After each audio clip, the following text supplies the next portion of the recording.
Hello everyone. This is educator Vikas. आज से हम स्टार्ट करने वाले हैं कुछ और एडवांस टॉपिक्स। आज हमारा टॉपिक है इन्फ्लेशन। हम जानेंगे कि इन्फ्लेशन का मतलब क्या होता है, क्या कॉजेज हैं, कितने टाइप्स हैं और क्या उसका इम्पैक्ट होता है। चलिए समझते हैं इसको। Prices rising every month. आप देख पा रहे होंगे कि भाई चीजों के प्राइसेस हर महीने बढ़ जाते हैं, है ना। क्या ये एक्सपेंसिव होना है, यानी कि वो चीज महंगी हो गई है, या फिर हम इसको कहेंगे कि एक इन्फ्लेशन है। हालांकि हैं दोनों ही टर्म एक जैसी, but there is some basic difference. So what exactly causes it? Why can it be both good और बैड? ये अच्छा और बुरा दोनों कैसे हो सकता है, चलिए समझते हैं इसको। इन्फ्लेशन कुछ नहीं है, एक सस्टेन्ड राइज है in the general price level of goods and services in an economy over a period of time. आप ये समझ लीजिए कि एक पर्टिकुलर वस्तु का या चीज का या गुड का या सर्विस का एक टाइम के बाद उसके प्राइस में जब बढ़ोतरी हो जाती है, उसका प्राइस बढ़ने लग जाता है और धीरे धीरे बढ़ता ही जाता है, तो उसी को हम इन्फ्लेशन कहते हैं उस ऑब्जेक्ट के टर्म्स पे। फॉर एग्जाम्पल, अगर मान लीजिए एक ऑब्जेक्ट ए है और एक ऑब्जेक्ट बी है, तो ऑब्जेक्ट ए अगर 10 साल बाद भी इसकी प्राइस पहले की जैसी रही, मान लीजिए पहले इसका 10 रुपए था और आज भी 10 ही रुपए का अगर ये आता है सेम क्वांटिटी का, तो यानी कि यहां पर इन्फ्लेशन वर्क नहीं किया है। लेकिन ऑब्जेक्ट बी अगर 10 रुपए से 100 रुपए हो जाता है मान लीजिए 5 साल के अंदर, सो यानी कि इस पे इन्फ्लेशन वर्क किया है, यानी कि ये महंगा हो गया है। This is how inflation works. Inflation को मेजर करने के दो तरीके होते हैं, एक होता है कंज्यूमर प्राइस इंडेक्स सीपीआई और एक होता है डब्ल्यूपीआई होलसेल प्राइस इंडेक्स। देखिए दोनों ही अपनी जगह एक वैल्यू देते हैं। Now it depends upon us which value we should take.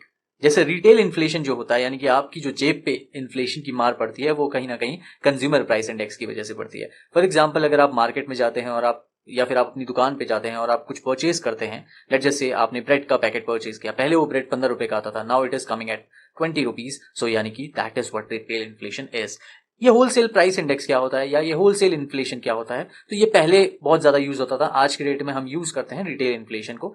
इसका भी अपना इंपॉर्टेंस है, but as of now in measuring inflation as a whole हम उसमें कंज्यूमर प्राइस इंडेक्स को ही ढूंढते हैं, या फिर जो आरबीआई गाइडलाइन जारी करती है कि हमारा जो इन्फ्लेशन का रेट है वो 2 से 6% होना चाहिए, वो कहीं ना कहीं कंज्यूमर प्राइस इंडेक्स की बात करते हैं। मॉडरेट इन्फ्लेशन का मतलब क्या हुआ कि भाई हेल्दी इकोनॉमी है, इन्फ्लेशन है बट मॉडरेट है। हाई और अनप्रेडिक्टेबल इन्फ्लेशन का मतलब क्या हो गया कि ये डेंजरस है for the poor and fixed income groups. अभी इसको हम आगे समझेंगे। आगे देखते हैं कॉजेज ऑफ इन्फ्लेशन। तो पहला है demand pull inflation. Demand pull inflation क्या है? So it is nothing but too much money chasing too few goods. For example, अगर मार्केट में एक प्राइस, एक ऑब्जेक्ट है, ठीक है, और उसकी let just say 3 quantities available हैं, लेकिन खरीदने वाले 10 हैं। भाई है 3 लेकिन खरीदने वाले 10 हैं, तो ऑटोमेटिकली उस ऑब्जेक्ट का जो प्राइस है वो राइज हो जाएगा, बढ़ जाएगा, है ना। जब डिमांड ज्यादा होती है और उसके कंपैरिजन में सप्लाई लिमिटेड होती है, तो कहीं ना कहीं डिमांड पुल इन्फ्लेशन हो जाता है। ऐसा जनरली फेस्टिवल्स के टाइम पे देखने को मिलता है, जहां पर प्राइसेस ऑब्जेक्ट्स के या चीजों के शूट अप होने लग जाते हैं। अगला है कॉस्ट पुश इन्फ्लेशन। इसका रीजन बहुत ही सिंपल है कि जैसे अगर आपका पेट्रोल महंगा हो गया, फ्यूल महंगा हो गया, या लोगों को सैलरी अब ज्यादा देनी पड़ रही है, या रॉ मटेरियल महंगा हो गया जिसके थ्रू आप वो गुड बना पा रहे थे, यानी कि आपकी जो प्रोडक्शन कॉस्ट है उसमें बढ़ोतरी आ गई है, तो आपका जो ओवरऑल ऑब्वियसली आप जब उसको बेचोगे तो उसमें भी बढ़ोतरी आएगी, तो उससे भी महंगाई बढ़ती है, यानी कि होता है कॉस्ट पुश इन्फ्लेशन। कॉस्ट की वजह से इन्फ्लेशन होना, जैसे कि ऑयल प्राइस हाइक, इसकी वजह से आपका सब ट्रांसपोर्ट, फूड प्राइसेस सब महंगा हो जाता है ना। तो यहां से आप समझ सकते हैं कि भाई पेट्रोल का जो प्राइस होता है वो कितना मैटर करता है इन अ कंट्रीज डेवलपमेंट। ओके, सो और भी कुछ कॉजेज होते हैं, जैसे कि आज के डेट में चल ही रहा है वॉर और क्लाइमेट, कहीं ना कहीं सप्लाई शॉक्स। अगर क्लाइमेट की वजह से आपकी सप्लाई ही नहीं हुई, यानी कि आपकी पैदावार ही नहीं हुई उस एग्रीकल्चरल प्रोड्यूस की, तो वो आगे सप्लाई ही नहीं होगा। होता है ना ऐसा, कई बार प्याज नहीं पैदा होता है, अभी टमाटर के रेट्स बहुत ही हाई चल रहे हैं, ठीक है, वॉर की वजह से इशू होते हैं। यूक्रेन रशिया में वॉर हो रही है, इधर पैलेस्टीन और इसराइल के बीच में हो रहा है, तो वहां पर खाने के फूड प्राइसेस अगर आप जाके देखोगे, और देखने की भी जरूरत नहीं, आप नेट पे सर्च करोगे, so you will get to know कि कितना ज्यादा बढ़ गया है। अगला है एक्सेसिव प्रिंटिंग ऑफ मनी। ऐसा बहुत बार बहुत जगह हो चुका है। Zimbabwe is one of the most famous example, जहां पर बहुत ज्यादा उन्होंने पैसा प्रिंट किया और वो पैसे की जो वैल्यू है वो धीरे धीरे खत्म हो गई, यानी कि इन्फ्लेशन रेट बहुत ज्यादा हाई हो गया। और लास्ट होता है fiscal deficit. Types of inflation, तो एक होता है क्रीपिंग इन्फ्लेशन, जो कि माइल्ड और मैनेजेबल होता है, यानी कि क्रीप कर रहा है, अभी रेंग रहा है inflation. Then there is this walking inflation. देखिए टर्म्स है सिंपल, ये नोटिसेबल होता है, जैसा कि अभी नॉर्मली चलता है हमारे देश में। रनिंग इन्फ्लेशन बहुत ज्यादा बहुत ज्यादा इन्फ्लेशन बढ़ रहा है, अलार्मिंग सिचुएशन है, जैसा अभी पीछे पाकिस्तान में हुआ था, इधर श्रीलंका में हुआ था, ठीक है। Then hyper inflation which is 50% plus, और वो पर मंथ बढ़ता ही जाता है, ठीक है। ये एक तरह की इकोनॉमिक कोलैप्स कही जाती है, जैसे कि जिम्बाब्वे, वेनेजुएला, ठीक है, एक टाइम पे ग्रीस में हुआ था, ठीक है। सो ये इसके अंदर क्या होता है कि आपका इन्फ्लेशन रेट इतना ज्यादा बढ़ जाता है कि लोगों को अगर एक ब्रेड का पैकेट भी लेने जाना होता है तो उनको बहुत ज्यादा ये नोटों के बंडल लेके जाने पड़ते थे। लिटरली बता रहा हूं, कोयला ज्यादा सस्ता हो गया था then these bundles of note. तो इन कंट्रीज में सर्दियों के टाइम पे लोग इन नोट्स को जलाते थे रेदर देन परचेजिंग कोल। ओके, सो ये जिम्बाब्वे का ही बहुत कॉमन एग्जांपल है। फिर इसको उन्होंने रिप्लेस करके अपनी जिग करके इकोनॉमी निकाली, मतलब जिग करके उन्होंने अपना जो करेंसी है नई करेंसी निकाली। Now what are the impacts of inflation? तो it is very much obvious.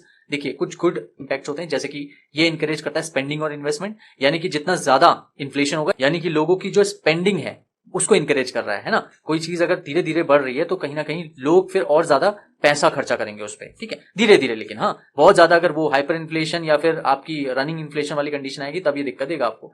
उसके अलावा reduces the debt burden in real terms, तो कहीं ना कहीं कंट्री के ऊपर जो डेट बर्डन है उसको भी रिड्यूस करता है, क्योंकि लोग मार्केट में पैसा लगाते हैं।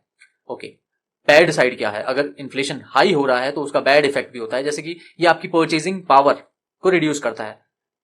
इसके थ्रू ना हम बहुत सारी चीजें समझ सकते हैं एक्चुअली परचेजिंग पावर के थ्रू। कई लोग कहते हैं कि भाई यूएसए ना बहुत आगे है इंडिया से, बिल्कुल आगे है, लेकिन जब बात आती है ना परचेजिंग पावर की तो कहीं ना कहीं यूएस और इंडिया में जो काम करने वाले लोग हैं, खासतौर पर इंडियंस, तो उनकी परचेजिंग पावर में आपको बहुत ज्यादा डिफरेंस नहीं मिलेगा।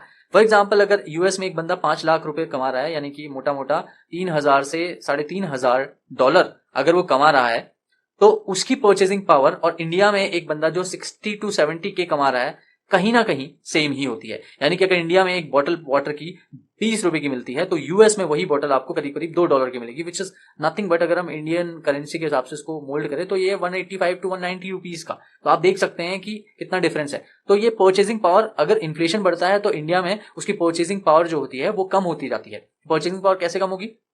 तो पहले कोई चीज अगर 10 रुपए की मिलती थी और अब वो बढ़ के 20 की मिल रही है, तो अब वो 10 रुपए की जो वैल्यू है वो कम हो गई, परचेजिंग पावर कम हो गई है, अगर उसकी सैलरी नहीं बढ़ी है तो, ठीक है ना। तो ये सबसे ज्यादा किसको हिट करता है? अगेन पुअर्स को, ठीक है, और वो जो फिक्स इनकम ग्रुप वाले हैं, ठीक है, यानी कि जिनकी सैलरी इन्फ्लेशन के साथ नहीं बढ़ती। अगर आपकी सैलरी इन्फ्लेशन के साथ नहीं बढ़ेगी तो कहीं ना कहीं आपकी परचेसिंग पावर रिड्यूस होगी और धीरे धीरे आप अपनी सेविंग्स में से पैसा उठाओगे, यानी कि आपकी सेविंग भी इरोड होती जाएगी, घटती जाएगी। और ये किसकी तरफ लीड करेगा? एक वेज प्राइस स्पाइरल। तो वेज प्राइस स्पाइरल क्या है, चलिए समझते हैं इसको। सो फॉर एग्जाम्पल, आप किसी कंपनी में काम करते हैं और कंपनी कोई प्रोडक्ट बनाती है, तो आप क्या कहोगे भाई जी कंपनी के मालिक को कि हमारा जो महंगाई है वो बहुत बढ़ रही है, तो आप हमारा वेज बढ़ा दो, हमारी सैलरी बढ़ा दो। अब कंपनी क्या करेगी? आपकी सैलरी बढ़ाएगी और दूसरी तरफ अपने गुड्स का प्राइस बढ़ा देगी, क्योंकि उसको अपना जो बीच में प्रॉफिट का मार्जिन है उसको कांस्टेंट रखना है, उसको बढ़ाना है, उसको कम नहीं करना है ना। तो वो अपना जो कंपनी जो उसकी प्रोडक्ट बना रही है उसका प्राइस बढ़ा देगी। अब वो प्राइस मार्केट में आएगा तो मार्केट में फिर और महंगाई बढ़ जाएगी, फिर महंगाई बढ़ेगी, फिर आपको और दिक्कत होगी, फिर आप फिर से जाओगे कंपनी के मालिक के पास और कहोगे कि भाई मेरी सैलरी बढ़ाओ क्योंकि मार्केट में महंगाई बढ़ी। तो कंपनी का मालिक फिर क्या करेगा? फिर उसके बाद वो अगेन गुड्स का प्राइस और बढ़ा देगा, और इस तरीके से ये एक स्पाइरल चलता जाएगा, एक विशियस साइकिल चलता जाएगा, जिसको हम बोलते हैं wage price spiral. So thank you so much for watching this video. Will meet in the next one. Bye bye, take care.